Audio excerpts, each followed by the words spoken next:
You're listening to DraftKings Network.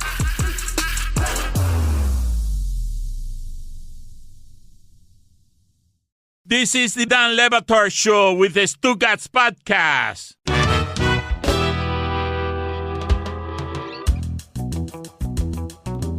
Stugotz, I want to talk to you about Vic Fangio leaving the Dolphins for a specific reason. Okay. Because I have been, over the years that we've been doing this, I have been sort of exasperated by how fan bases who don't totally understand how any of this scheming works takes the result and either hates an offensive coordinator or loves a defensive coordinator.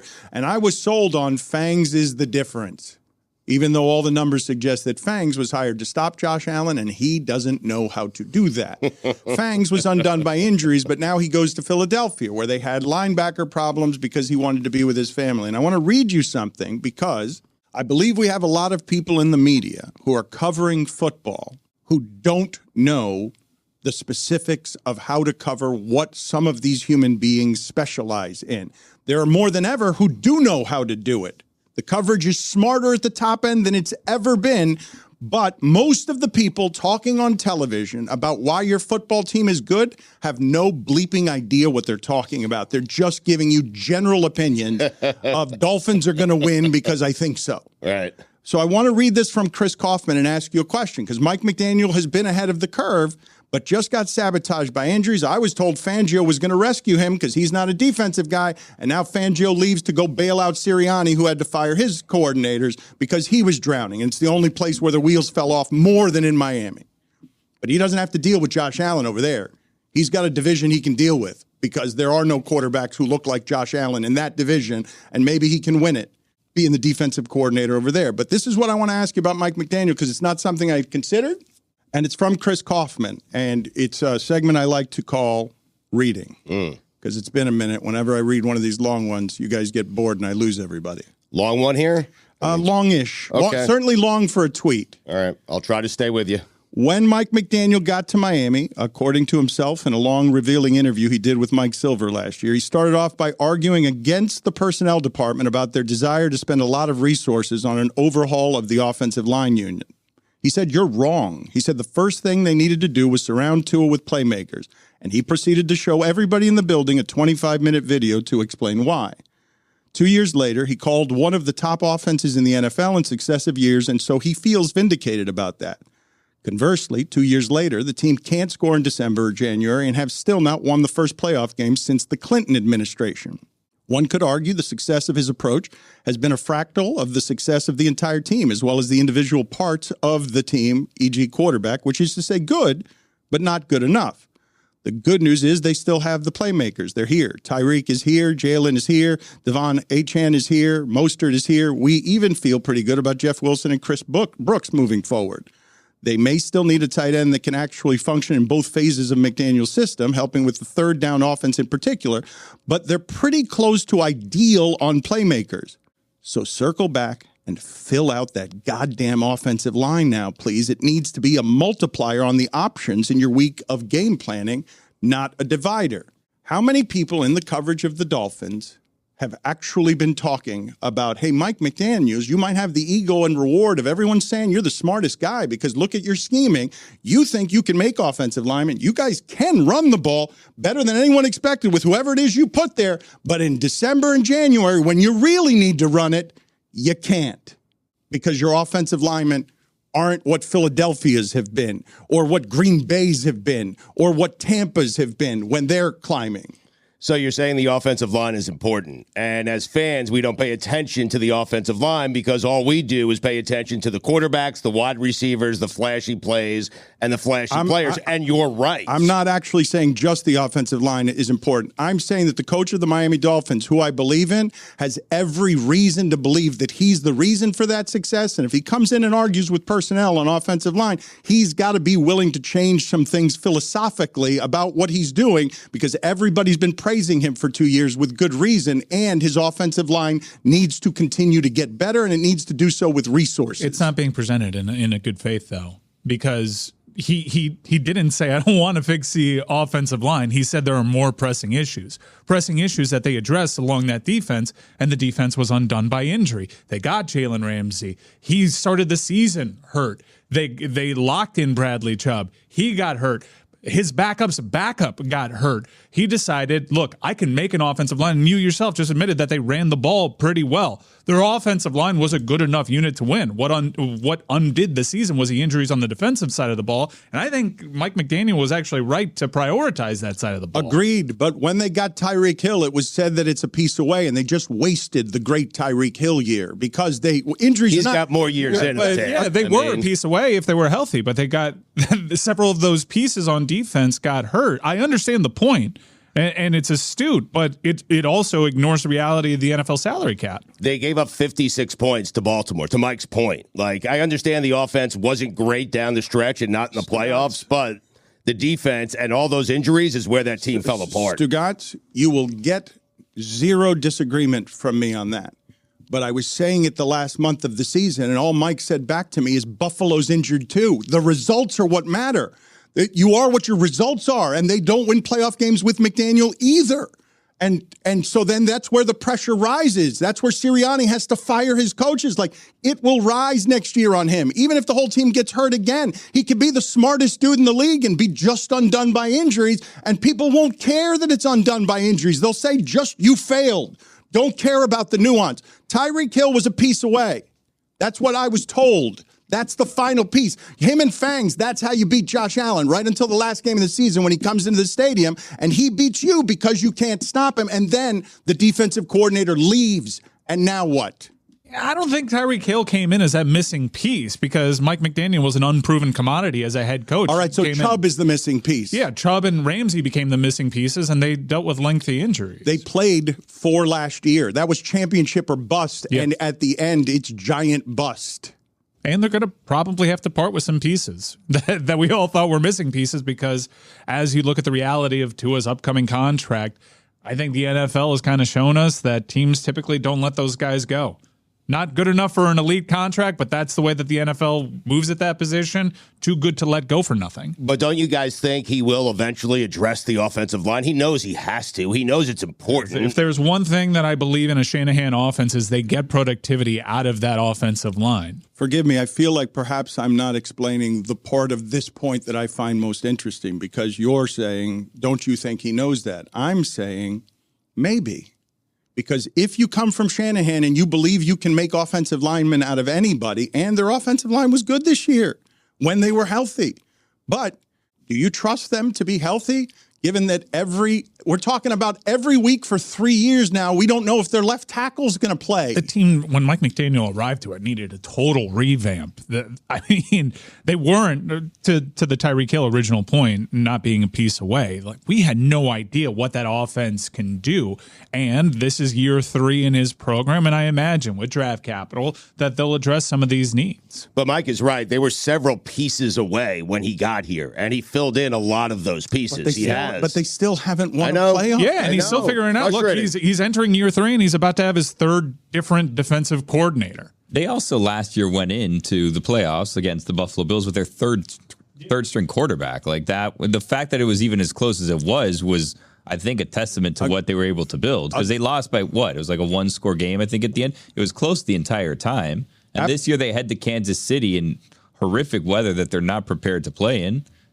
Absolutely agreed on all counts. But every time I mention injuries to you guys, the Buffalo Bills just lost a football game that's going to get Josh Allen mocked all weekend. And one of the reasons it happened is because their defense is really injured. And it doesn't matter. No one remembers that. Right. When you fire McDermott, that's not what people talk about. Right. I think Kaufman laid out a fair criticism. Here's what I think is an even more fair criticism, because it's my idea, is he hasn't settled his staff on the defensive side of the ball. He came in as an offensive mind, and he trusted the incumbent his first year. That didn't work out. Vic Fangio, I think on the surface, felt like a weird fit. And that was a year 2 head coach taking a chance. Let me just give this entire side over to a legacy coordinator that's been in this league forever, even though stylistically, ideologically, it wasn't a fit. Hell, Javon Holland seemed pretty excited because he struggled to connect with his defensive coordinator. Here is video from his IG, it's still up at the moment, of him literally kicking rocks moments after the news was reported that Vic Fangio and the Dolphins were parting ways. What did that mean? Like, is he telling Vic Fangio to kick rocks? Is he telling the Dolphins to kick rocks? Let's analyze this, because I don't know what it means, but I am here for athletes artistically choosing to, it's in the eye of the beholder whether this is a controversy or not. He has come out of his, I'm going to assume it's his home, and he's going to sort of the curb. Is that cobblestone? That's the end of the driveway towards the street. Is the driveway cobblestone? Is whatever that is. It's a nice driveway. He's got rocks. I think this is your standard granite. Lucy, That's not granite. Roy, you're the... those are pavers. Different size pavers. I don't think those are pavers. What are those, Roy? It's definitely stone, Dan. No, those are pavers. Regardless, he's got rocks from what I'm assuming is his rock garden. He takes 3 of them and then kicks them with his right foot. Now I ask you, Billy, Lucy... It's a miracle he didn't get hurt. Lucy, what... The way this Dolphin season went. Lucy, what does it mean? That kick rocks, first of all, I have not expected anyone who was born at the time that Javon Holland was born to even know what that phrase means. That phrase is coming back, let me tell you. I love to tell people to go kick rocks. I like the idea of him, like, I don't know if he's married or not, but like looking at his wife and being like, honey, I have an idea.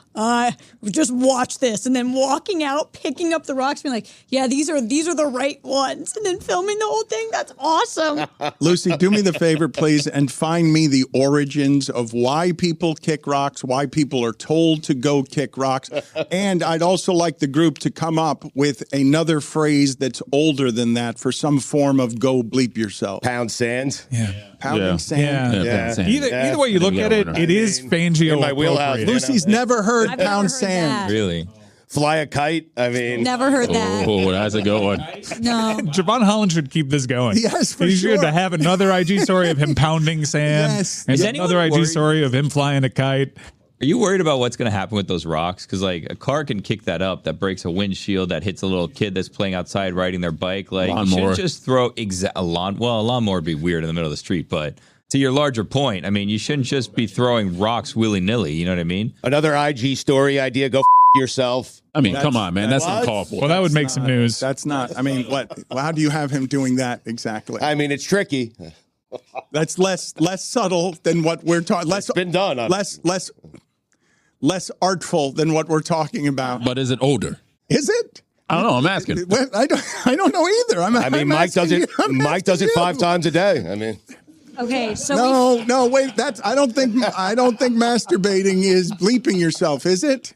I don't want to answer this question. It'd be a definition. I found the definition or the origin of kick rocks, if we want that. Kick rocks comes from the times of the Great Depression when impoverished children would kick rocks around to pass time. It doesn't explain what it is that it means, though. Would you like to put it to a poll what that means? I think we know what it means. Kick rocks. Yeah, but why? So impoverished children are being told to... So I think it means like kids when they needed something to do would just walk down the street and kick rocks. So it's like, go kick rocks. It's like take a hike, buddy, you know? Okay, Same vibes. I understand. that's a good one. Another good one. DraftKings Sportsbook, an official sports betting partner of the NFL playoffs, is bringing you an offer that'll help make the playoffs electrifying. New customers can bet $5 on any game and get $200 instantly in bonus bets. I am loving the NFL playoffs. I love watching all these teams play in cold weather while I'm eating a bowl of soup at home. Download DraftKings Sportsbook now and use code DAN. New customers can bet just $5 to get $200 instantly in bonus bets. Only on DraftKings Sportsbook with code DAN. The crown is yours. Gambling problem? Call 1-800-GAMBLER or visit www.1800gambler.net. In New York, call 877-8-HOPE-NY or text HOPE-NY 467-369. In Connecticut, help is available for problem gambling. Call 888-789-7777 or visit ccpg.org. Please play responsibly. On behalf of Boot Hill Casino and Resort in Kansas. 21 plus, age varies by jurisdiction. Void in Ontario. Bonus bets expire 168 hours after issuance. See dkng.com/football for eligibility and deposit restrictions, terms, and responsible gaming resources. Don Le Batard, Kensley Jansen. I got to be careful here. What did I just do there? Let me start again. Stugotz. He's their closer. Comes in, 9th inning. closes the game out. His name is Kenley Jansen. He has blamed his recent... This is the Dan Le Batard Show with the Stugotz. Presented by DraftKings Fantasy Sports. Check out what DraftKings has to offer this season with code DAN, because life's more fun when you're in on the action. DraftKings, the crown is yours. Gambling problem? Call 1-800-GAMBLER. Age and eligibility restrictions apply. Void where prohibited. See DraftKings.com for details. All right, so let's put these all up on the poll. Older phrase. Kick rocks. Go fly a kite. Mm-hmm. What was the other one? Pound sand. Pound sand. Go yourself. No, not that one. It's Hit the road, Jack. Yeah, is he gonna have a video of him hitting the bricks?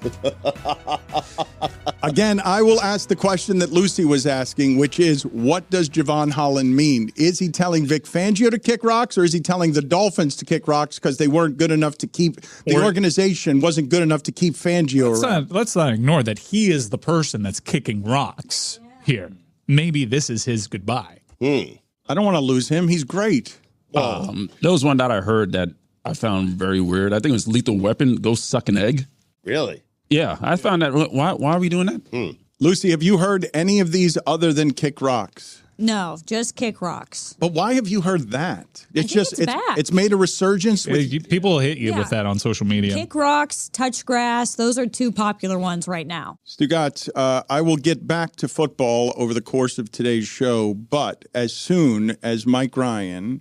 I'm going to call this the Josh Allen conundrum, because over the years, I don't think I've been more wrong on any one athlete than Josh Allen, because every time I say he's good, he's bad, and every time I say he's bad, he's good. And I've been wrong 40 times on Josh Allen.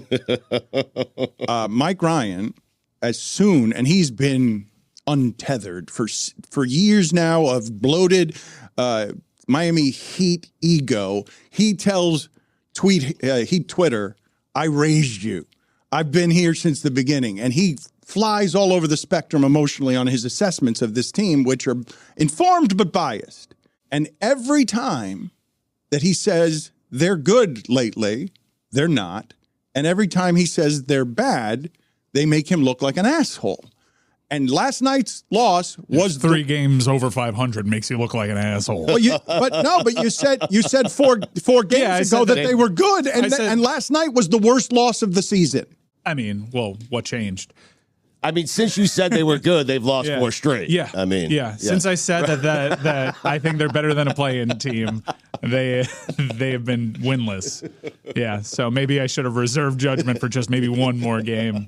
Yeah, I got that one wrong. I apologize. You've got it wrong. No, though. This team is this. Right. They're super inconsistent. You'd almost rather them not be healthy. Weirdest team in the NBA. What you need to do is say they suck, Mike. Just keep saying they're bad. They're lousy. Yes, they go on win streaks when you do that. I was saying that last night watching that. Okay, but this after Terry Rozier really ran with that fresh start I gave him. Minus 17 in 20 minutes, and that's going to take a minute. Amin and Charlotte will be here at the end of the hour to discuss some of this with us in detail. Stick it where the sun don't shine. That's a good one. Take a long walk on a short pier. How about that?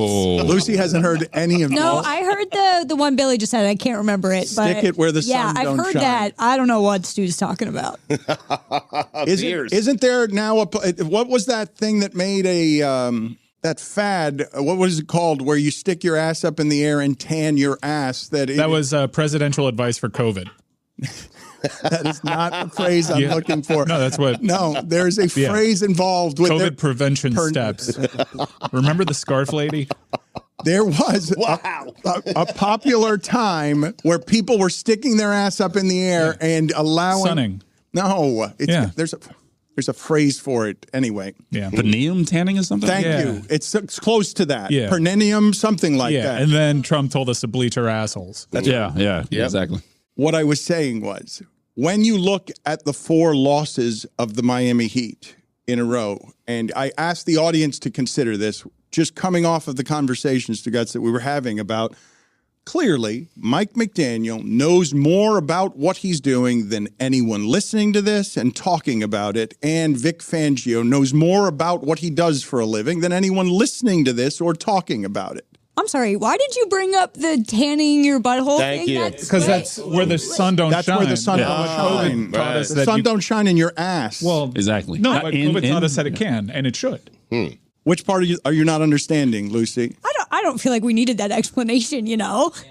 Well, but Lucy, the phrase Contextually, I think it was you dying had, you for had that. Need the heard. details. You knew what stick it where the sun don't shine. You knew where that was, correct? Yes, I knew that. And so the reason it triggered my thought of people tanning their ass with their legs up in the air, you can see why it is it would trigger that thought. Dan's a serial truth teller. He's just challenging you.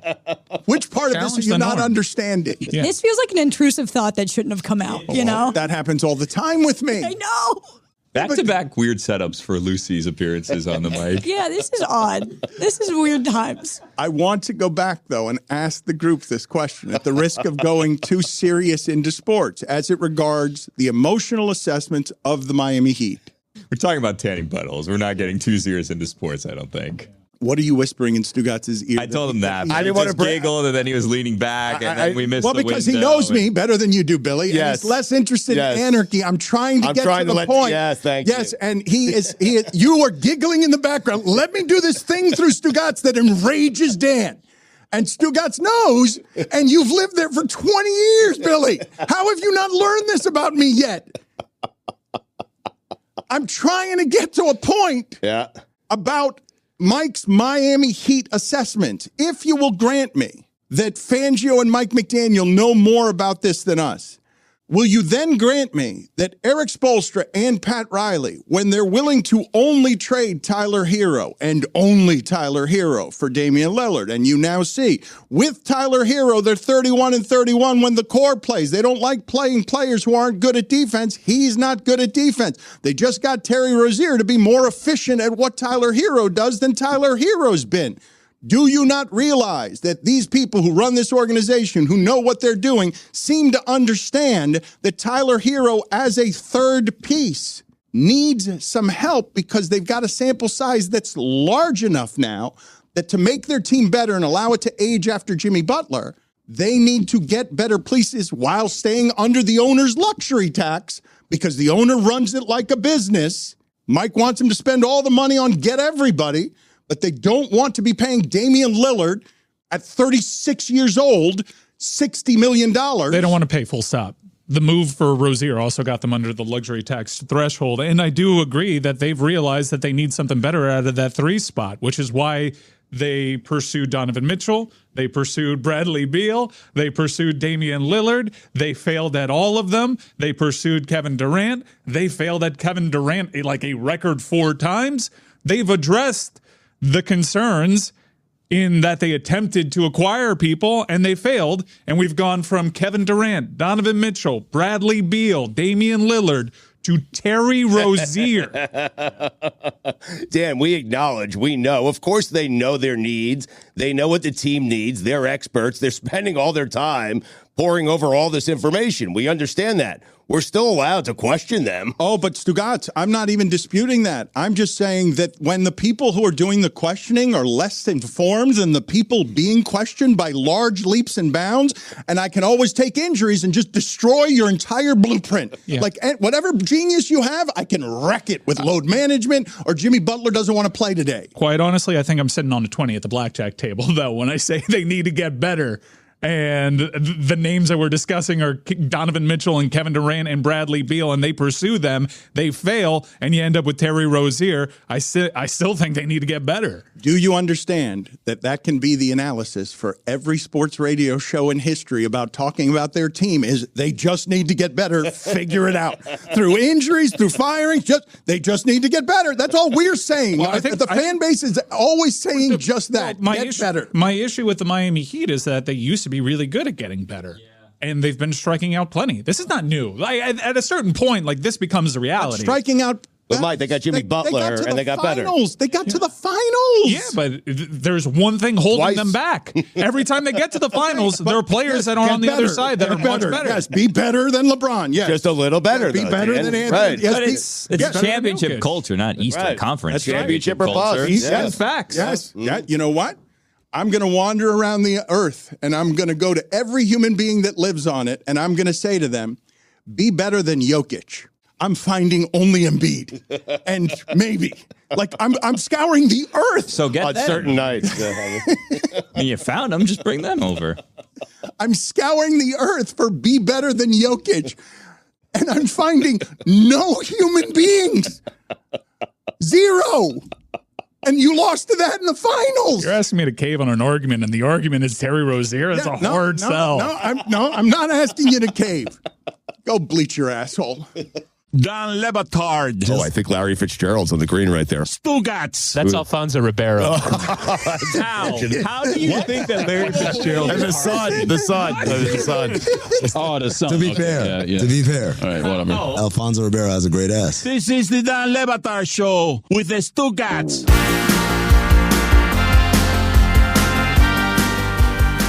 The amount of shame I am presently feeling. You should. I know. Like Stugotz has been standing over me, okay? Laughing. The way that Grant Williams tried to stand over Kevin Durant last night, and then Jokic came over, and there was a shoving match. Are the Suns your new Tampa Bay Rays? Throughout the break, Stugotz was screaming at me, and he's right. Like, I'm just ashamed at this point. I mean, you had every possible way to end that last segment. Pound sand, go kick rocks, stick it where the sun doesn't shine, and you went with bleach your asshole? I mean, I'm getting worse at this. I had the dismount. You guys gave me 17 options on the dismount. we spent a segment on it. There were so many, and I was going to say go bleep yourself, but then it came out as go bleach your asshole, and that doesn't make any sense. No one's ever said it. That doesn't make any sense. You just created something new, Dan. Yeah, but it didn't feel wrong when you said it to me. Well, but think of all that. Which one would have been the best one? I had the dismount. You gave me a dozen options. I think you're overthinking it. Go bleach your asshole. I mean, was that a direct order? Is that a grid of death punishment? I don't. You weren't thinking of all the choices he had that we just discussed. He went with bleach your asshole. Yeah, I got the Urify. I'm sure it works down there. Let's do that as one of the punishments. Roy. Yes. You have been laughing throughout the entirety of the segment. Are you okay? No, I'm not okay. This will ruin me for the rest of the show. I just told the audience to bleach its asshole. Why did I do that? I thought you were asking Roy if he was okay because he was laughing. I want to make sure Dan has gotten over this properly. I mean, it could have been worse. You could have been president of the United States telling a whole bunch of people to bleach their asshole. Make like a tree and leave. Oh, hey. Didn't Fonzie used to tell people to sit on it? Yes. That's risque. That's really risque now. That's right? the Like in the 1970s. What were they sitting on back then? The toilet? No. No? Was it like... Was it a double entendre back then? I think it was, yeah, I believe. I believe sit on it was something being stuck up your butt, not sitting on something with Happy like Days. a toilet. I always think Happy Days, because it was a period piece, I always think Happy Days was in an era that it wasn't actually in. So they could have actually been more risque.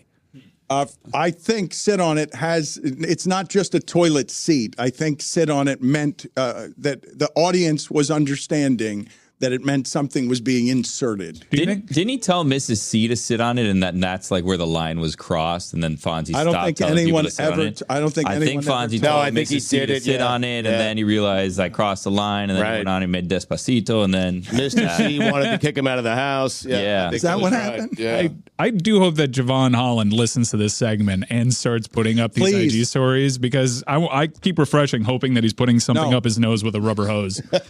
Let's do this. Kugler, please reach out to Javon Holland's people. He's been on God Bless Football. You should listen to God Bless Football this week, because on top of Austin Eckler, if you go into the archives of God Bless Football, you will find Billy trying to wash dishes with Peter King. Yeah. That's stupidity, but it's all the same. Forgive me. And what was happening on God Bless Football? Because you had video and audio I wanted to go to there. Well, so we had two things come out today. We had a God Bless Football come out today. We have a God Bless Football coming out tomorrow. God Bless Football that came out today, Cam Newton is going to help me pick out my outfit and accessorize for my daddy-daughter dance that I have tomorrow. And we hit it off, and Cam was very helpful in what I should wear and how I should accessorize it. Then on Stupidity that came out, and a God Bless Football that I think is going to be on TV, Peter King was there, and last time he was on, we bonded over a shared love for washing dishes. So we said, you know what? Let's wash dishes together. And then I was the only one washing dishes. Peter, I want to ask you about the scene. Billy, you're doing a great job with the dishes. Thank Peter, you. if you have any comments at any point during... No, I like him. He doesn't slough it off. He's got very good... and I like the fact that he cleans the back of the dish. Yeah. Because, you don't eat off the back of the dish, but that doesn't mean that you're not going to pick up the dish and maybe there's a little piece of fish or some piece of crap there on the back of the dish, and it's objectionable if you touch something or it's oily or something like that. So yes, you got to clean both sides of the dish. Well, and then I'll stack the dish on a clean dish. So if it's dirty, then it'll dirty the clean dish. So nice. It's amazing. Nice. I can't believe we're doing this with Peter King, who's very busy. It's a very busy time for him. I'm not busy. I don't do anything. Stugotz, I'm a little frustrated with God Bless Football. Why? Because I was promised a seance with Don Shula. We have not yet gotten. That we're working on. We're working on it. Yeah, I asked the witch. She said she was considering it. Right. She's a friendly witch. I can't strong arm a witch. You can get other people to conduct seances. Like you, there's not. No, this is our witch. We are loyal to Rosalind. She's a friendly witch. She joins us during all the holidays: Valentine's Day, Halloween, Christmas. I mean, I'm frustrated because God Bless Football has not yet delivered a promised seance, and I am frustrated because I was promised that Peter King was going to be washing dishes with you. Yeah. Why was he not washing dishes with you? Well, we weren't in the same place, and I thought he was going to be at his sink, and then he was not at his sink. We all expected Peter, when he came on the Zoom, to be doing what Billy was doing, which is standing in front of a sink, ready to clean dishes, playoff dishes. We teased it. We talked about it. He laughed. He loved the idea. When Peter appeared on the Zoom, he was not in front of his sink. I mean... Correct. What do you want me to do? Tell a Hall of Famer, get in front of the sink? Oh, I just don't. I mean, forgive me. You promised me that both of you were going to be washing dishes, and so I don't know how to produce Peter King. I'm not familiar with how it is one produces Peter King, but somebody needs to help Peter King get produced there. He did give good analysis on the. Well, he broke it down. He gave better analysis. This is a Sports Illustrated legend, right? So let's get this guy talking about the desecration of the brand of Sports Illustrated on God Bless Football. The bottom line in this is there isn't a Sports Illustrated now. There's not. It doesn't exist.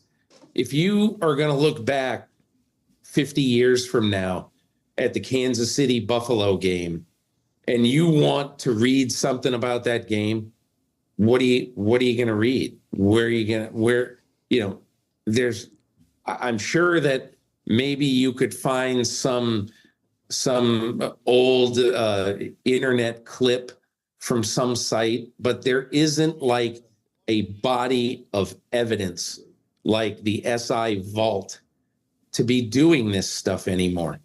And that is the saddest thing of all. We are losing the ability, as one person said, who wrote to me this week, where's the next Frank DeFord? And are we ever going to be able to have one place for great writing? I'm just sad because there are so many people who, there's 3.1 million homes that went into when I was working there. And there was no bigger thrill than opening the mailbox on Thursday and me opening the box thinking, man, I got to see how my cover looks this week. It's euphoric. It's just a high of highs. And look, that's a selfish thing, but I'm thinking for America, you're really going to miss what was the magazine of record and the best sports magazine of all time. Peter King, I salute you at the end there, the last 30 seconds, for being poetic and eloquent and emotional. But the first 30 seconds were shit. Just total shit. Where do I go read about the Kansas City Buffalo game? Thanks for the sell, geez. That analysis not as great as the washing of the dishes there. Mike was laughing. Peter King, we brought in I'll read his article. We brought in... If only there were places to read on the internet. I mean, Stugotz is still building out top fives from Bleacher Report slideshows from 2008. The internet is forever, Pete. Don't reveal my source. He needed to gather steam, and he got good at the end of it, but he really limped in with his defense of a dead brand. In fairness, Peter did tell us that he takes a nap every day, and that interview was conducted right around nap time. So Maybe it's why possible. his producer couldn't get him to dishes. I do agree with one point, and I would like to know where the next Frank DeFord is. Well, our Frank DeFord, please go into our library right now. Do you remember, Stugotz? It's been 15 years since we talked to the fake Frank DeFord. And for those of you, Lucy, do you have any idea who we're talking about here? No. All right, so let me explain this to you. Do you know who Peter King is? Yes. Okay, good. But only from television, right? Not Yes. as a writer. Okay, so Frank DeFord was the original sort of regal sports writer who wrote really intellectual, elegant shit and carried himself like PBS. Like he was a gentleman's scholar. He would wear a suit and he would write these ornate things, and we would make fun of him with the fake Frank DeFord because he was a little pompous and self-serious and great at writing. Indisputably great at writing, but he looked a little bit ridiculous and he talked a little bit ridiculous and he had a ridiculous mustache. It's that time of year again. No, I'm not talking about my annual nude run through the Arizona desert. Watch out for those cacti. Of course, I'm talking about baseball's spring training, when the crack of the bat brings me back to a simpler time, when a man could wear a fedora, a wide purple lapel and pencil-thin mustache, without people thinking he's on his way to a Gone with the Wind costume party. Yes, this time of year, hope springs eternal. You dust off that old leathery mitt with that great musty smell and toss the hardball around, reliving the great moment from the past. Suddenly, you're back at Yankee Stadium or Ebbets Field and running like Jackie Robinson. What was that first word there? Roy, I meant to get to you 10 minutes ago because I wanted more research on what it's called to have your ass in the air bleached. We're going back to this. Yes. Well, Roy, speaking of how to produce either Peter King's dishes or this show, yes, if there's an asshole in the air being bleached and I need more information on why that was a fad, yes, I would like for one of my producers to be looking this up for me. Perineum sunning.